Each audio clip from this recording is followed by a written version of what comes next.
Bom dia. Hoje nós começamos a live com uma peça executada pela convidada, Dança de Granados, doutora Daniela Zago, além de pesquisadora, professora, é também pianista. E é uma grande honra hoje receber aqui a presidente da Comissão de Sustentabilidade do Tribunal de Contas do Rio Grande do Sul, TCE Gaúcho, que está realizando eventos muito importantes pelo perfil do YouTube TCE Gaúcho.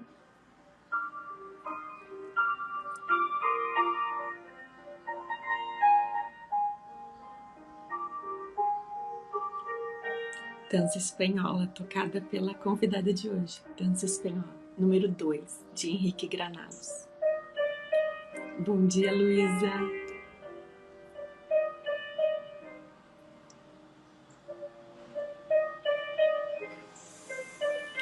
Nossa convidada já chegou, doutora Daniela, ao som da sua execução de dança oriental. Bom dia, Fernanda.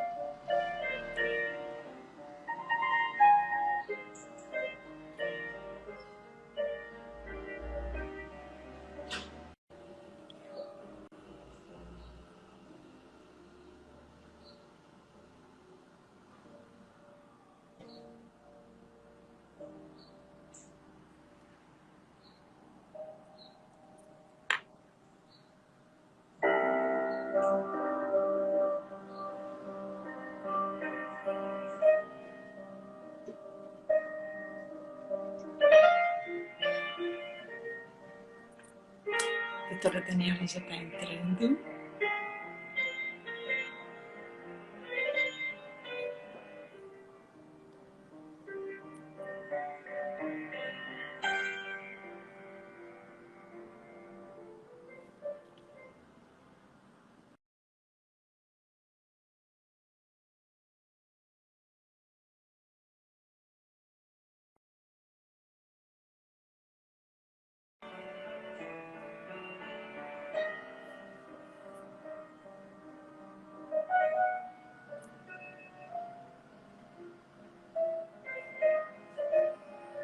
Aconteceu algum probleminha, deixa eu tentar.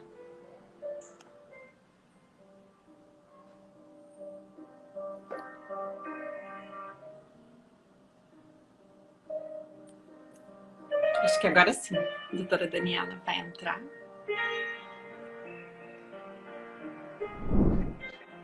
Olá, bom dia! Tá escutando? Sim, agora sim, eu tive um problema da internet. Obrigada, doutora Daniela, pela sua presença aqui, pela sua música. Muito Eu que bom, agradeço a gentileza. muito bom começar o dia assim com música, ouvindo uma música. O piano é realmente impressionante, como emociona, né? Eu até vou deixar um pouquinho baixinho aqui. Bom, eu queria apresentar a doutora Daniela. Doutora Daniela é pesquisadora, presidente da Comissão de Sustentabilidade do Tribunal, da Comissão de Sustentabilidade do Tribunal de Contas do Estado do Rio Grande do Sul. É uma honra tê-la aqui, doutora, mestre pela Pontifícia Universidade Católica, especialista pela URGS em Direito Público e formada pela UFSM em Santa Maria, um nome que é referência nacional no tema. Muito obrigada pela sua presença e eu já começo com a nossa pergunta. Sustentabilidade é um dever constitucional, doutora Daniela? Doutora Sinara, é uma grande honra participar desta live. Eu sou extremamente grata pelo convite, também, enfim, por todas as outras lives anteriores, que algumas eu consegui acompanhar e aprender, enfim, com todos os debates anteriores. Eu também gostaria de agradecer o doutor Rafael Ramos por ter auxiliado, né, nesse nosso diálogo e querido Rafael, se aproximasse e agradecer, enfim, a todos os que participaram anteriormente aqui, o doutor Marcos Biacheres, que eu acompanhei aquela live e teve, enfim, palavras bastante gentis, doutora Tereza Vilac, vários advogados públicos, doutora Vanesca, que têm nos ensinado. Também, recentemente, eu tive a satisfação de acompanhar a doutora Temes quanto à questão da transparência, que é um tema também que talvez a gente vá abordar. Mas então, feitos os agradecimentos, respondendo a pergunta, que na realidade, como é um diálogo, todos nós iremos respondê-la. Eu entendo, doutora Sinara, que fala muito no princípio da sustentabilidade, ou princípio de desenvolvimento sustentável, e como pesquisadora, acabo me filiando àqueles que preferem a utilização do termo sustentabilidade, ou seja, no sentido de que seja um sujeito, não um mero adjetivo, porque desenvolvimento sustentável, na realidade, seria o desenvolvimento que estaríamos dando ênfase. No sentido de que a sustentabilidade, ela tem várias dimensões, várias delas conhecidas nos tratados internacionais, principalmente a tríplice dimensão, ou seja, econômica, ambiental e social, mas há algumas outras dimensões também que são importantes e precisam ser desenvolvidas. Por que a gente procura ressaltar este caráter constitucional da sustentabilidade? Porque ela está prevista na nossa Constituição de maneira muito clara no artigo 225, na Constituição Federal, e na nossa Constituição Estadual, por exemplo, a partir ali do artigo 250. Conjuntamente na Constituição Federal, o próprio artigo 170, inciso 6º, também menciona a sustentabilidade. A gente vai encontrar diretrizes, inclusive lá no artigo 3º, e o artigo 5º, parágrafo 2º, se a gente fizer uma leitura, a gente vai perceber que se trata de um dever, não meramente constitucional, mas um dever fundamental. E, digamos, a sociedade civil, o cidadão, lembra muito do aspecto de que teria um direito à sustentabilidade, que teria, falando especificamente da dimensão ecológica e ambiental, que teria direito a um ambiente ecologicamente equilibrado, e de fato até. Mas, conjuntamente, todos nós temos um dever de manter este meio ambiente, falando mais especificamente, então, da dimensão ambiental, saudável, não só para a nossa geração, como principalmente para as futuras gerações. Então, nesta lógica, é muito importante que a gente passe a falar, vários pesquisadores em Portugal e em outras localidades. Aqui no Brasil temos, por exemplo, a doutora Fernanda Medeiros, que já há muito tempo vem falando no meio ambiente como um dever fundamental. É importante, então, que cada cidadão tenha essa consciência, que a sociedade civil também tenha essa diretriz e essa lembrança, e principalmente ensinar às instituições. O tema proposto para hoje foi controle de sustentabilidade e políticas públicas, mas de repente até para que a gente tenha um diálogo não assim de controlador, porque foi inspirado, né, claro, na minha tese de doutoramento, mas no sentido de políticas públicas provedoras da sustentabilidade multidimensional. Então, cada instituição, quando avalia, digamos, a sua missão constitucional, no caso, por exemplo, do Tribunal de Contas, a nossa missão constitucional, ela está prevista no artigo 70 e seguintes da Constituição Federal. É importante que a gente faça uma leitura dessa missão constitucional conjuntamente com o artigo 225 e com todos aqueles artigos relacionados à sustentabilidade. Da mesma forma, penso que quanto às outras instituições, por exemplo, a Advocacia Pública, vai analisar, então, o artigo 133 da Constituição Federal com uma leitura conjunta com o artigo 225 da Constituição Federal. Então, nesse sentido de lembrete de que estamos tratando de um dever que ele é impositivo, internacionalmente muito se tem procurado passar essa noção nos tratados e documentos internacionais, pesquisadores como eu destacaria, por exemplo, o Klaus Bosselmann, que teve um livro traduzido pelo Philippe França, e ele deixa muito clara essa leitura do direito administrativo, inclusive, com esse dever de tutela da sustentabilidade. Aqui, fazendo um rápido ajuste conceitual, quando falamos, então, em sustentabilidade, há duas noções de sustentabilidade. Uma num sentido mais amplo, que costumamos chamar aqui de sustentabilidade multidimensional, inspirados na obra do professor Juarez Freitas, que então teria aquelas três dimensões conhecidas, ou seja, ambiental, social e econômica, e ele conjuntamente aborda outras dimensões interessantes, como a jurídico-política, que é uma dimensão que tem uma relação bastante grande com o papel do advogado público, né?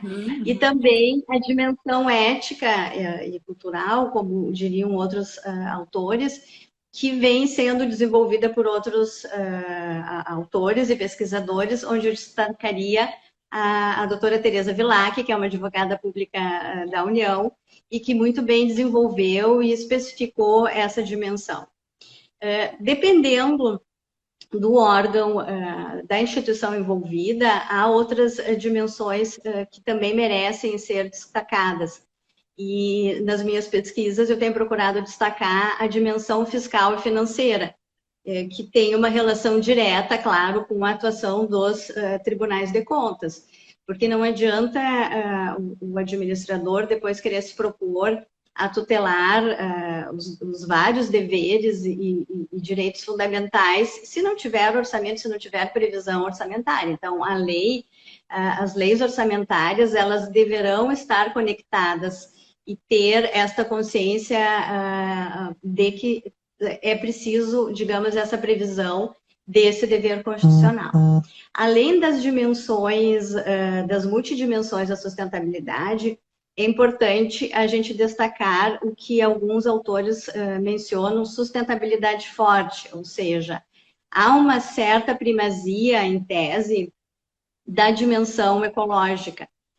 Bem o núcleo, digamos, do que a gente lembra quando se fala sustentabilidade, o meio ambiente, claro, o meio ambiente no sentido até mais restrito, o meio ambiente natural, que neste momento merece uma primazia.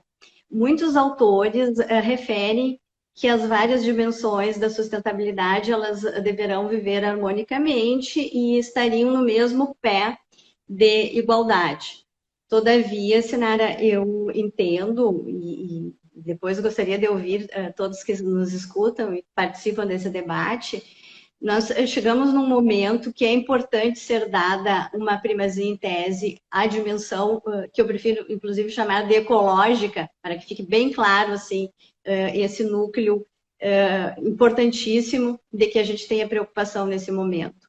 E por que se refere isso e por que dessa primazia? Nós estamos agora num momento muito preocupados com essa crise sanitária e ela ensejará e já está acarretando uma crise econômica, agravou, né? E fiscal e financeira. A realidade de todos os entes da federação, quer seja município, estado ou a própria União, nós teremos e estamos enfrentando crises dessa envergadura. E nessas ocasiões, tende-se a atender aquilo que é visto como emergência e deixar de lado o meio ambiente, porque nem sempre é fácil visualizar essa demanda e esse dever, né? Então, é importante que lembremos que todas essas crises, nós já tivemos várias, são duras, são tristes, essa crise sanitária é avassaladora, mas elas são cíclicas. Então, há doutrinadores, como, por exemplo, pesquisadores como Soromenho Marques, que refere que existe uma única crise que poderá ser a verdadeira crise e uma crise definitiva, que seria a ambiental. Ela traz essa noção de transterritorial, que agora, com a crise sanitária, a gente está percebendo e consegue visualizar que um problema lá no outro canto pode ser um problema nosso também, porque muitas vezes não há essa facilidade de visualização, né? Então, ela é transterritorial, universal, e a crise ambiental, um rumo do aquecimento global, do consumo que não tem sido sustentável, a gente consome a capacidade da Terra, na melhor das hipóteses, 1,5 por ano. O planeta Terra não tem condições de responder todas as demandas que nós estamos ensejando. Sendo que, por exemplo, em alguns países, como os Estados Unidos, chega a ser o consumo de 4 planetas Terra por ano. Então, a gente vai chegar num ponto que vai ser irreversível. Então, por todos esses motivos, é importante que cada instituição, que cada cidadão tenha essa consciência que nós temos um dever de sustentabilidade e um dever ainda maior de tutela da dimensão ecológica da sustentabilidade. Enfim, eu gostaria também de ouvi-la, doutora Sinara. Perfeito. Esse enfoque multidimensional da sustentabilidade, ele cresceu, né? Antes se falava em sustentabilidade, se pensava apenas na questão ambiental.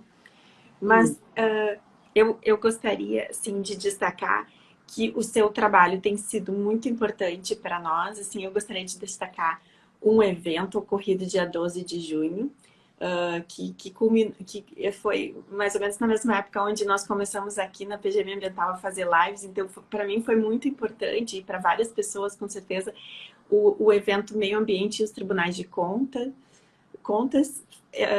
promovido pelo Tribunal de Contas, onde a doutora Daniela foi a mediadora, e foi importantíssimo. Para mim é um marco esse evento, porque ele mostra a amplitude do trabalho do Tribunal de Contas e um trabalho de pesquisa seu que é feito desde o doutorado, né? A tese de doutorado foi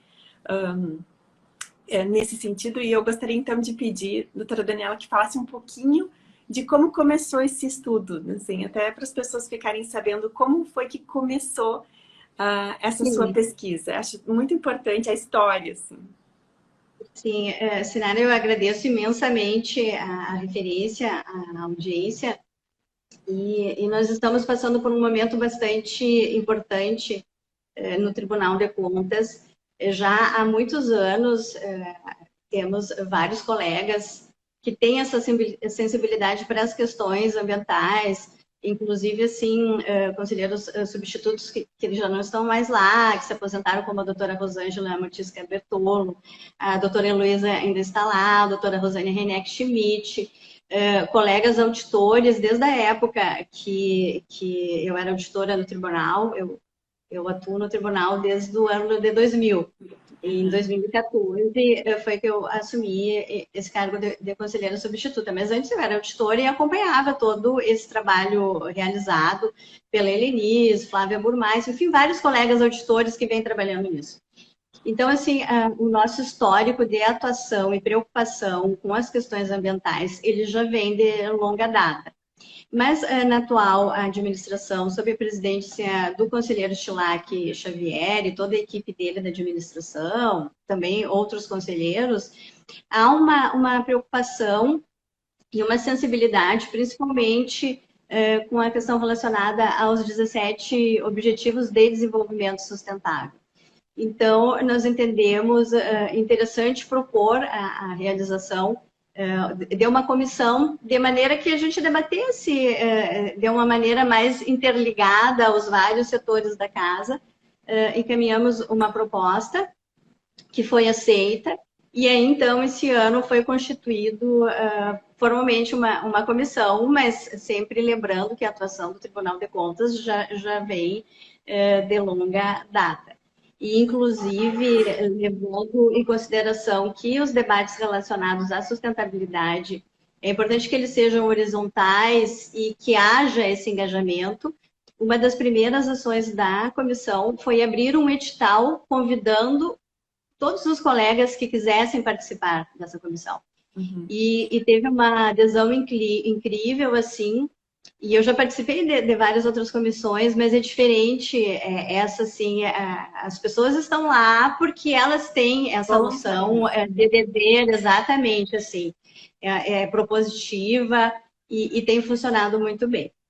E um dos propósitos da nossa comissão, e tem tido uma atuação bastante grande da conselheira substituta Letícia Ramos e outros colegas da GCI, principalmente, é a realização de um questionário junto a todos os outros tribunais de contas, como eles estão trabalhando com os 17 Objetivos de Desenvolvimento Sustentável. Também um levantamento junto ao Ministério Público de Contas, que tem também um papel importante, né, neste cenário.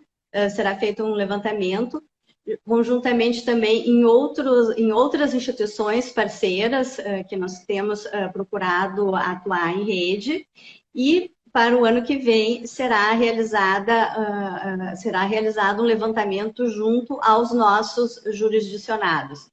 Mas isso não com caráter cogente, é importante que se diga, a sustentabilidade, ela tem, tanto que na minha tese de doutorado foi feito um capítulo específico sobre essa questão da consensualidade, e eu procurei desenvolver o termo de ajustamento de gestão sustentável, ou seja, quando se trata de sustentabilidade, é importante, num primeiro momento, pelo menos, que seja um debate consensual, que seja um debate horizontal.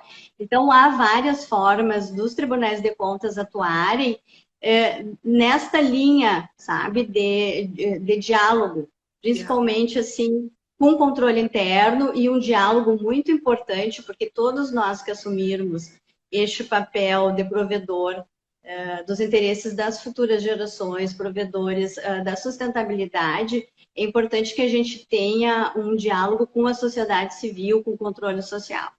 Então, é mais ou menos nessa linha que a nossa comissão, neste momento, está procurando atuar.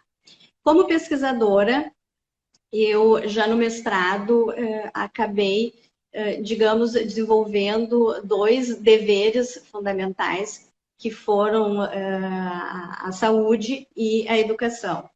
Porque o Tribunal de Contas, ele fiscaliza aquela aplicação dos percentuais mínimos estabelecidos pela Constituição Federal, que resolveu dar destaque ao que o legislador, o que o Constituinte considerou como direitos fundamentais relevantes, e por consequência são deveres fundamentais, né, a serem cumpridos pelos gestores e das 3 esferas da federação, assim como também pela sociedade. Então, a ideia na pesquisa naquele momento foi desenvolver, digamos, a dimensão social da sustentabilidade. Então, foi desenvolvida toda essa questão das condições, o outro lado esquecido dos direitos fundamentais, que eles precisam ser financiados, que há necessidade de recursos públicos. Então, a pesquisa quanto à dimensão mais ampla da sustentabilidade já surgiu naquela época, né? Isso mais ou menos há uns 10 anos. E, especificamente, quanto à questão da dimensão ecológica e ambiental, foi em razão de um levantamento no próprio Tribunal de Contas, antes daquela alteração que teve em 2010 na Lei de Licitações. Uma administradora encaminhou uma pergunta para o Tribunal de Contas, se era possível realizar licitações sustentáveis. E, na época, os conselheiros substitutos, eu era assessora lá, faziam pareceres, e quem foi a relatora desse parecer foi a doutora Rosângela Mutisca Bertolo, e eu era assessora, né, daquele setor, e a resposta dela foi no sentido, não só pode, como deve fazer licitações sustentáveis. Isso eu refiro, Sinara, antes daquela determinação, porque não é um, digamos assim, uma bondade, uma consciência, na verdade, é um dever do administrador realizar licitações sustentáveis, embora os tribunais de contas ainda não estejam sendo, digamos, cogentes, né? É fato que é um dever constitucional, um dever legal, agora muito claro, com várias tratativas e diretrizes nesse sentido. Mas na época não tinha nem aquela instrução normativa lá, da não tinha. Mas da leitura da Lei de Licitações, conjuntamente com o artigo 225 da Constituição, foi feito esse parecer. E aí eu levei esse tema para o grupo de estudos que é coordenado pelo professor Juarez Freitas, e a gente começou a debater isso há praticamente 10 anos. Na mesma época, eu já estava concluindo o mestrado e acabei conhecendo uma autora portuguesa que, para mim, exerceu bastante influência, agora, enfim, é minha amiga pessoal, que é a professora doutora Carla Amado Gomes, que ela tem uma importância, um destaque, a gente fala muito no Brasil do canutilho, mas enfim, ela tem um destaque dessa envergadura e considerando que ela é uma pessoa jovem, praticamente da nossa idade, a produção dela científica é imensa. E ela tem muito desenvolvido esse trabalho dessa noção de dever constitucional. Então, para mim, ele também foi um divisor de águas. E a tese de doutorado, já no mestrado eu pesquisava, mas era quase que uma pesquisa como hobby, complementar, passou então a ser um tema a ser pesquisado mais a sério, assim. Sim, e aí eu tive um privilégio, muito grande, então, de desenvolver esse estudo sobre controle de sustentabilidade às várias dimensões, com o professor Juarez, que na mesma época lançou a obra dele, Direito ao Futuro, que trata, né, das várias dimensões da sustentabilidade, e a professora Carla Amado Gomes foi a minha co-orientadora, então eu fui extremamente privilegiada, e desde então me transformei no que eu tenho certeza que alguns colegas talvez pensem, numa eco chata, que eu acredito que seja a sensação, infelizmente, de muitos pesquisadores, de muitos advogados públicos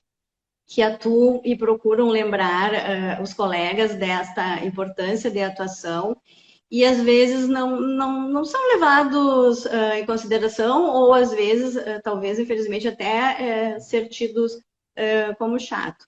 E veja, Sinara, que é importante essa atuação.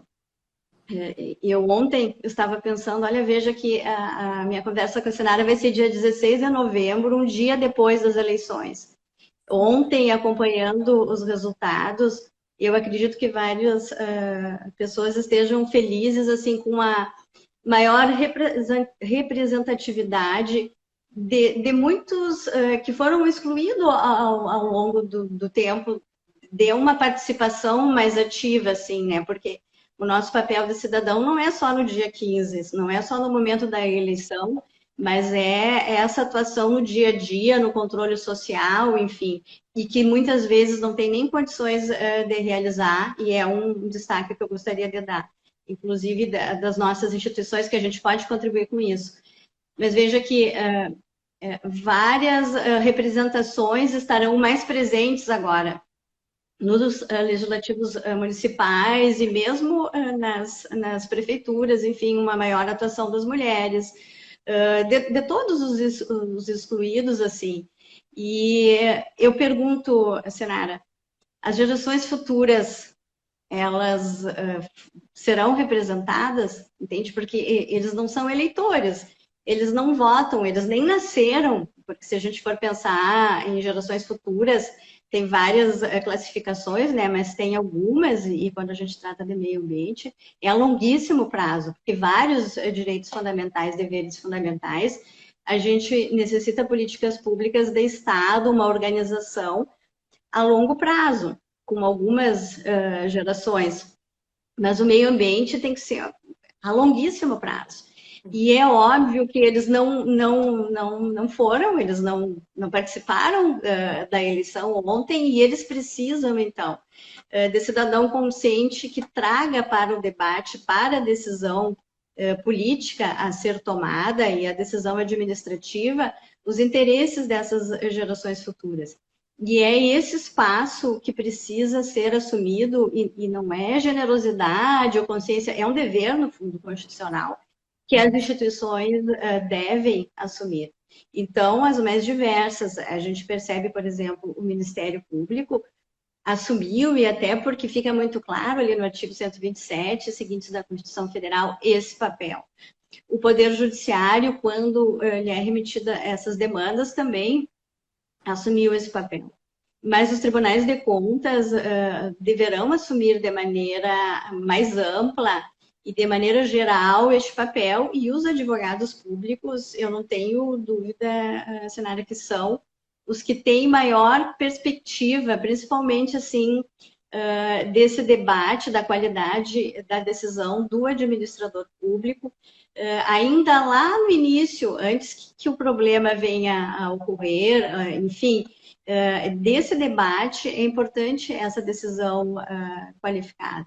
E aí as perspectivas são várias, assim, tanto de maneira dialógica com a própria sociedade, de que haja possibilidade de participação, estarrecedor, mas veja que nas questões ambientais ainda impera uma opacidade total e absoluta de dados. Isso é muito grave, é algo que eu tenho me envolvido mais recentemente a pesquisar, muito sob a influência dos estudos da professora Temis Limberg, que desde do mestrado eu tive acesso, e ela me apresentou vários doutrinadores referenciais teóricos, como Luno Pérez, enfim, vários pesquisadores nesse sentido, de que a transparência, ela é tudo. A professora Temis, ela demonstra isso com pesquisas e o mundo está a comprovar que quanto maior é a transparência, a probabilidade de atos ilícitos, de corrupção, ela acaba sendo menor, porque falta perna para o controle externo e para a atuação dos tribunais de contas, e é importante que se admita isso, que tenha essa humildade de dizer que não tem como controlar tudo e todos, e o cidadão, o munícipe que está lá, se ele tiver condições de exercer o seu controle social, ele desempenhará um papel bastante grande, e no fundo é uma questão de consciência, mas até de dever, também, mais uma vez, de sustentabilidade do próprio cidadão auxiliar nesse controle. E com opacidade de dados, isso fica muito difícil. Então, nos julgamentos do Tribunal de Contas, quando às vezes se bate muito nessa tecla da importância da transparência dos sites, de que tenha todos os dados relacionados a licitações realizadas, enfim, todas as contratações, como que é o orçamento, todas as despesas, todas essas questões, elas são deveres, né, constitucionais, inclusive, mas legais. A lei da responsabilidade fiscal é muito clara nesse sentido, desde 2000. E quanto ao meio ambiente, por exemplo, a gente, quando vai falar dos dados ambientais, utiliza a LAI, que é uma lei de 2011, a lei 2.527. Sendo que a gente tem, Sinara, uma LAI, uma Lei de Acesso à Informação Ambiental específica desde 2003, que é a Lei 10.650, e que ela raramente é mencionada. Então, a gente tem essa obrigatoriedade de transparência de dados ambientais desde 2003, muito antes da LAI, muito antes da Lei de Responsabilidade Fiscal. E eu pergunto qual é a tua sensação, qual é a sensação de quem nos escuta, se há essa transparência de dados ambientais. Então, o advogado público também tem esse papel de tentar conscientizar, né, o gestor público nas mais variadas instituições, dessa importância também de chamar a sociedade, de dar condições que ela auxilie nessa fiscalização, que ela tenha acesso aos dados e, sobretudo, que ela seja ouvida, que ela seja escutada também. E aí, nas questões ambientais, voltando de novo a esse dever de sustentabilidade, e um dos instrumentos muito importantes que merece ser fiscalizado pelos tribunais de contas, e também ser, digamos, lembrado pelo advogado público que atua junto aos seus diversos gestores, é a possibilidade de participação da sociedade mediante, por exemplo, audiências públicas e consultas públicas. Nas questões ambientais, a gente percebe uma utilização grande, né? A gente está sempre visualizando várias audiências públicas. Mas o fato é que temos muito simulacros de audiência pública. Isso, na minha tese de doutorado, eu, com embasamento, assim, não é um problema do Brasil, é um problema internacional, inclusive. A gente tem muito, assim, cumprimento daquele formalismo, tem que realizar, porque senão vai ser anulado, e aí. Mas até que ponto foi levado em consideração as manifestações, então todo aquele engajamento da sociedade se fazendo representar ali, até que ponto o gestor, o administrador levou em consideração aquilo tudo que foi apresentado na... Esse controle, ele praticamente não é realizado. E eu entendo que os tribunais de contas deveriam exercer o próprio Ministério Público também, que muitas vezes quer participar, e mesmo as instituições, às vezes. Eu não quero pessoalizar as minhas críticas, enquanto pesquisadora, não são referentes a nenhum governo específico, mas a gente tem debates recentes, importantes, de leis ambientais bastante relevantes, em que foi uma dificuldade imensa de participar, por exemplo, na audiência pública. E quem é que vai fiscalizar depois que foi levado em consideração? E é isso tudo para referir, não é recente, mas um acordo aqui da América Latina importante e que foi debatido agora nesse evento, que foi possível a minha participação como palestrante, graças à gentileza da doutora Sinara e fazer esse ajuste de datas, mas nesse evento do Instituto Planeta Verde, tanto no nacional como internacional, no sábado anterior, pela doutora Silvia Capelli e vários outros pesquisadores, eles passaram uma tarde debatendo sobre o acordo de Escazú, que ele já é anterior, mas agora já tivemos o firmamento mínimo de vários países, então ele passará, né, a ser, digamos, aplicado. Claro que para o Brasil ainda não assinou o acordo, mas mesmo que seja soft law, enfim, ele é inspirador e ele, no fundo, ele reforça várias previsões legais que nós já temos, várias previsões constitucionais que nós já temos, mas um dos itens que eu entendo que merece destaque é justamente esse relacionado às audiências públicas e um dever de fundamentação, de motivação do gestor, levando em consideração aquilo que foi apresentado nas audiências públicas. Então, nesse ponto, o Acordo do Escazú, ele é muitíssimo bem-vindo, assim, porque nós temos diretrizes, mas bem específicas. Claro que numa leitura sistemática, a gente levando em consideração o dever de fundamentar, que está previsto na Constituição Federal. Também agora a LINDB trouxe várias diretrizes nesse sentido, a gente chega a essa conclusão, mas é muito bem-vindo esse lembrete do Acordo de Escazú. A todas as instituições, como os tribunais de contas, como os advogados públicos, enfim, Ministério Público, Defensoria Pública, todos, eu creio, que têm condições de fazer uma leitura da sua missão constitucional com este link necessário com o artigo 225 da Constituição. A todos, cumpre também, nesse exercício da missão, esse diálogo constante com a sociedade civil. Porque é um exercício da cidadania, até a gente, uma pesquisa com a autoria com a Letícia, a gente falou na cybercidadania, ou seja, a gente tem todas essas novas tecnologias que a gente teve que utilizar e se forçou a se reinventar agora na época da pandemia, a gente tem que utilizá-las para essa comunicação com a sociedade. Digamos, dando essa confiança, né, de dados ali explícitos, transparente, não opacos ou meramente translúcido, mas uma transparência efetiva e também ouvi-los, né? Então, enfim, é mais ou menos como pesquisadora, eu visualizo a situação. Agora eu gostaria de ouvi-la um pouco também, doutora Sinara. Pois me honra muito trazer uma pesquisadora aqui para o canal, porque o canal ele tem sido essa reunião de pessoas importantíssimas que às vezes ficam só na nossa pesquisa ou no nosso trabalho.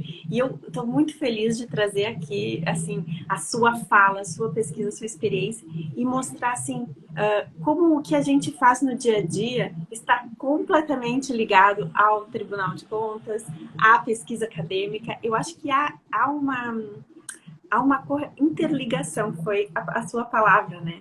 Interligar. Eu acho que assim, é uma honra poder estar aqui ouvindo-a e interligando os pontos e colocando advogados públicos, advogados privados, estudantes, porque também vários estudantes assistem às nossas lives e me honra muito poder trazer essa prática toda, a pesquisa aliada à prática e ao serviço público. E qualificar o serviço público, porque eu penso assim que cada vez que nós conversamos e dialogamos, quem ganha é o serviço público.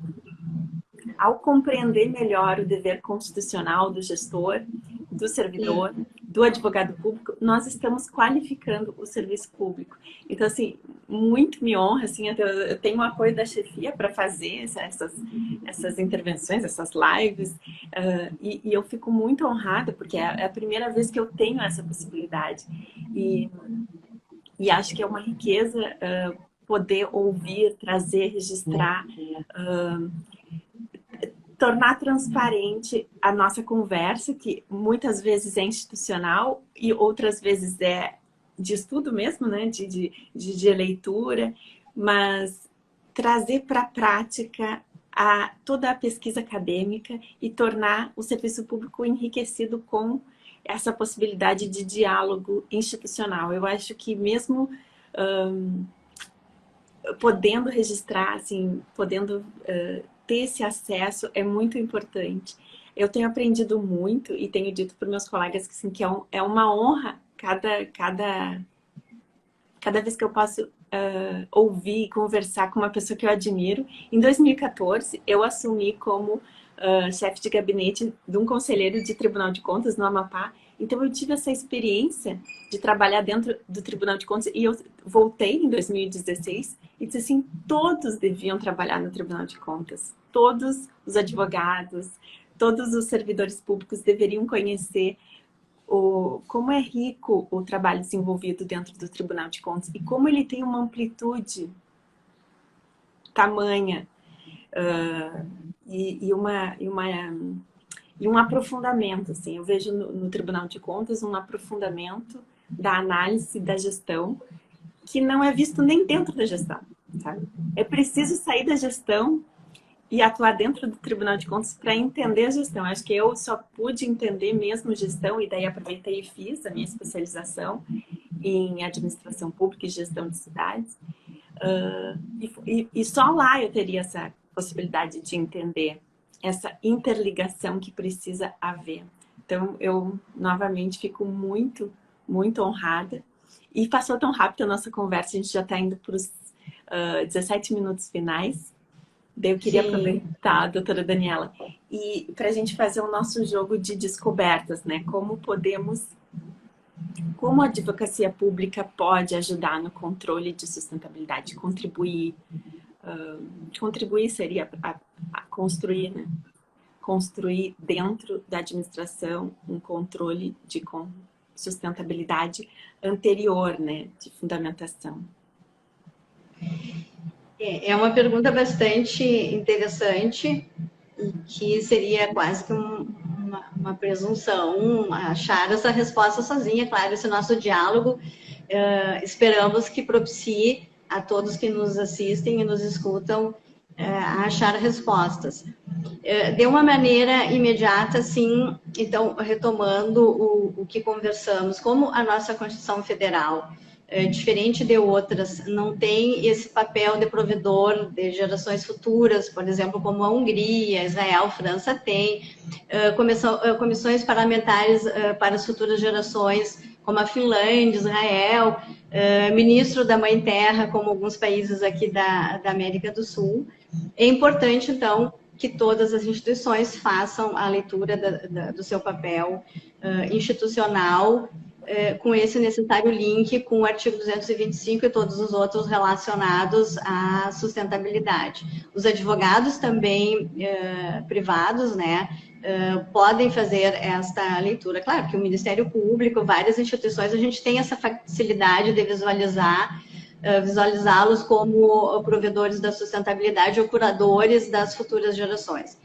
Mas já os tribunais de contas, advogados públicos, às vezes não há essa visualização fácil. É importante que a gente que a gente divulgue, né, essa ideia.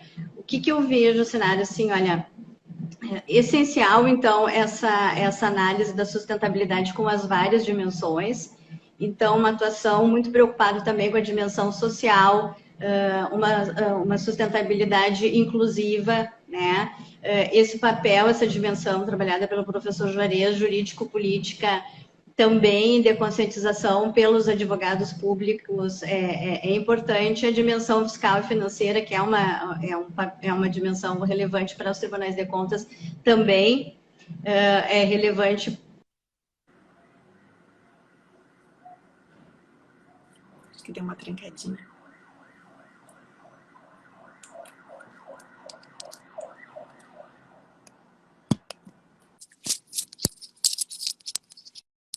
Vou aproveitar para colocar o fone. Acho que agora voltou. Voltou. Sim. Retomando, então, essa leitura constitucional, né, das diversas dimensões, é muito importante reflexões assim do dia a dia. Aqui a gente não vai ter tempo de desenvolver, mas, por exemplo, assim, licitações e contratações sustentáveis. Isso é algo básico, né? E o advogado público, é importante que ele entre em contato com o setor responsável, enfim, da sua instituição, conscientize o próprio gestor nesse sentido, que é um dever legal, dever constitucional, então, na realização. Aí, mais uma vez, eu remeto, enfim, o Guia de Compras Sustentáveis da AGU. A gente tem vários advogados públicos que já estudam. É importante essa atuação em rede dos advogados públicos também, né, nas questões ambientais. Uma outra possibilidade de atuação é uma atuação indireta, ou seja, no sentido de dar condições ao controle social, que foi o que a gente falou, uma conscientização de divulgação de dados relacionados às diversas dimensões da sustentabilidade, mas aqui destacamos a ambiental, né? Então, no caso, assim, também o advogado público poderá tentar visualizar e auxiliar até no controle interno dos órgãos ambientais, por exemplo, nas suas prefeituras, como é que essas secretarias ambientais elas têm condições de atuar. Porque o que a gente percebe não é nada específico a nenhum ente, a nenhum administrador, mas é um verdadeiro sucateamento dos órgãos ambientais, que muitas vezes não tem nem condições de atuar. Então, o advogado público pode tentar fazer esse meio de campo, essa conscientização do administrador e se aliar aos órgãos ambientais. Além disso, claro, sempre uma leitura constante dos 17 Objetivos de Desenvolvimento Sustentável, que é uma agenda da ONU, enfim, um documento internacional, mas vários dos ODS, eles constam ali no próprio artigo 225, são incisos da nossa Constituição Federal. Então, uma releitura frequente dos dispositivos constitucionais e dos ODS, tentar, assim, implementá-los internamente, por exemplo, até com a criação de órgãos específicos, o Tribunal de Contas do nosso Estado, depois do ECO-TCE, dessa organização, há uma conscientização interna, porque se a gente pretende um dia fiscalizar com maior afinco as questões ambientais, bom, é importante que como administrador, como gestor, também tenhamos essa consciência. E o ECO-TCE evoluiu muito, assim. Agora estamos já com uma licitação aí para aquisição de placas fotovoltaicas, por exemplo, para a questão dê uma maior eficiência energética. Então, são questionamentos que o advogado público pode, né, levar ao administrador. Então, além dessa atuação interna, junto a todas as esferas de atuação, como que poderá implementar? E aí, claro que, por exemplo, vários dispositivos da LINDB, os 10 mandamentos proféticos, vários, né, levando em consideração a realidade fática, essa conscientização e sempre essa fundamentação, essa decisão qualificada e motivada do gestor, ela deverá levar em consideração os interesses das futuras gerações. Eu não tenho dúvida disso, é um papel, claro, a gente procura, nesse momento, dizer de conscientização, mas, a rigor, é um dever constitucional que a gente deveria estar mais atento, assim. E há espaço para todos nós evoluirmos, assim, todas as instituições, a gente tem muito a evoluir nesse sentido, assim, a advocacia pública, a privada, também tem se especializado, né, muitas vezes eu acabo falando mais nos advogados públicos, porque é importante servidores públicos, estruturas mínimas com servidores públicos, que é quem tutela, digamos assim, as políticas públicas de Estado e não meramente de governo. Nada contra, claro, os cargos comissionados, que desempenham o seu papel importante, mas o servidor concursado, ele tem esse papel muito relevante, importante, o advogado público, por consequência. Quanto ao espaço imenso de melhoras, e aquilo que antes de nós iniciarmos a live, nós estávamos conversando que esses eventos, como o que tivemos a oportunidade de participar nessa semana anterior, tanto o evento de direito ambiental nacional ou internacional, eles, no fundo, eles nos desassossegam, né, Sinara, assim, porque a gente percebe que vem evoluindo. Tu disseste que tu estás num momento que a administração endossa essa atuação pedagógica, e esse é um papel muito importante também. Eventos acadêmicos, eventos pedagógicos, eventos interinstitucionais. Quando eu digo pedagógicos, é óbvio que é no sentido de ensinar e muito mais do que isso, aprender, né, nesse diálogo com outras instituições. Isso é um papel também maravilhoso que eu percebo que vários advogados públicos estão desempenhando, assim.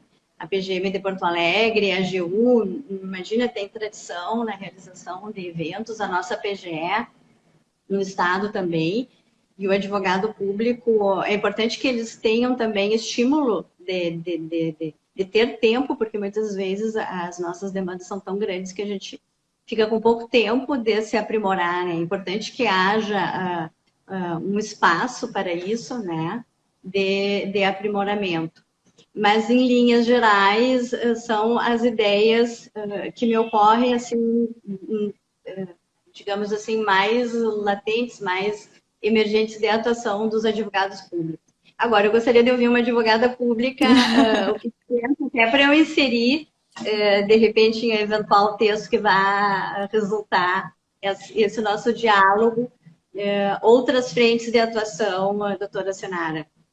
Eu tenho pensado muito sobre isso e muito também desde do evento do Tribunal de Contas, Meio Ambiente e Tribunais de Conta. Então, eu tenho pensado muito sobre e refletido isso e tenho buscado na prática e mesmo fora do horário de trabalho, que é o que eu desenvolvo,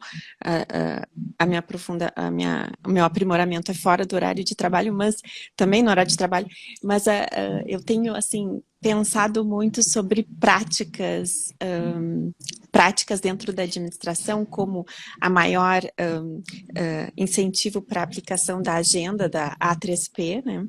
Agenda Ambiental da Administração Pública, acho muito importante. Acompanhei na Justiça Federal, mas isso antes da pandemia, mas continuo acompanhando online os eventos que eles estão fazendo, que é Lixo Zero dentro da Justiça Federal, acho excelente. foi uma prática que eu fiz em 2019 e me marcou muito. Depois eu fui para Florianópolis e vi que a primeira cidade lixo zero, né? A própria prefeitura, mas foi um movimento de todos, foi um movimento da comunidade.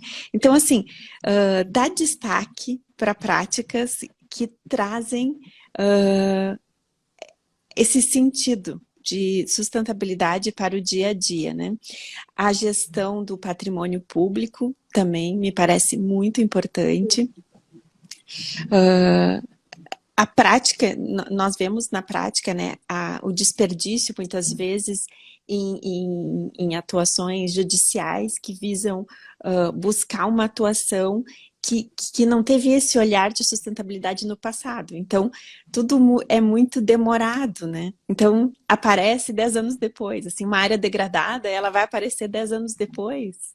Então, por que Por isso é não a foi feito? importância da prevenção, né? A Essa prevenção. atuação é que, às vezes, o advogado público nem sempre tem esse espaço para essa atuação preventiva. Claro, cada vez mais o administrador tem se conscientizado nesse sentido. Assim como tu atuaste no Tribunal de Contas um período, eu acho importante também para a gente que atua no Tribunal de Contas ter estado nas outras perspectivas. E eu fui advogada pública de uma autarquia por um determinado tempo, e a gente percebe que, às vezes, é difícil esse espaço para essa atuação preventiva. A gente está vendo que alguma coisa vai dar problema futuramente, mas nem sempre há essa possibilidade, né? E a gente tem que torcer que isso ocorra.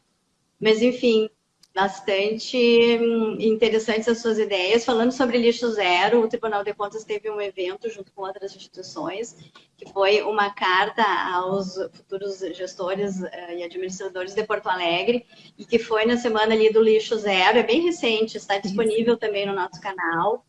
E pesquisadoras sobre o assunto, é realmente fantástico. Assim, o judiciário, claro, Sinara, tem muito a nos ensinar. Assim. O plano também de logística sustentável que eles implementaram, o CNJ, também com todas as diretrizes, estimulando, assim, eles estão, eu sempre brinco, anos-luz à nossa frente.